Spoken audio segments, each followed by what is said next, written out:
আমরা দ্বিতীয় দাবি জানিয়েছিলাম যে সিভিল মিলিটারি ইন্টেলিজেন্সের মধ্যে ঘাপটি মেরে বসে থাকা আওয়ামী দোসরদেরকে চিহ্নিত করে আপনারা গ্রেফতারের আওতাধীন করেন। দ্বিতীয় নাম্বার দফা আপনারা কোনো উচ্চারণই করেন নাই, মানে কি ফাইজলামি নাকি? মানে বাংলাদেশের জনগণ, কোটি কোটি জনগণ আপনাদেরকে দুইটা দফা দিয়েছে, আপনারা কোনো তোয়াক্কাই করতেছে না। বাংলাদেশের জনগণ এই সরকারকে টিকিয়ে রাখার দায়িত্ব নেয় নাই।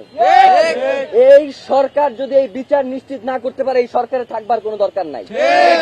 বাংলাদেশের জনগণ দীর্ঘ 15 মাস ধরে এই সরকারের সকল অন্যায়কে শুধুমাত্র বৈধতা দিয়েছে যাতে জুলাইয়ের এই বিচারগুলো হয়, যাতে বাংলাদেশের স্বাধীনতা সার্বভৌমত্ব অক্ষুণ্ণ থাকে, যাতে বাংলাদেশের স্থিতিশীলতা বজায় রাখে, যাতে বাংলাদেশের সুষ্ঠু একটা নির্বাচন হয়। আপনারা কোনোটাই করতে সক্ষম হচ্ছে না, তাইলে আপনাদের তো এখানে বসে আরাম করবার কোনো দরকার নাই। আপনাদেরকে যখন আমরা গিয়ে বলি যে এই খুনিদেরকে কারা ছাড়াইলো, আপনি হাসতে হাসতে বলেন যে বাবা এইটা কেমন কথা, এর দায়িত্ব তো আমার না। এই মিয়া ফাইজলামি করেন। আপনার আইনমন্ত্রী বানানো হয়েছে কি আপনার খালি দায় অস্বীকার করবার জন্য? আপনি আইন উপদেষ্টা হয়েছেন কি খালি দায় অস্বীকার করবেন এই জন্য? আপনার কি কোনো দায় নাই? এই যে জনগণ, যখন এই যে উপদেষ্টা পরিষদ গঠিত হয়, জনগণ কারে চিনত?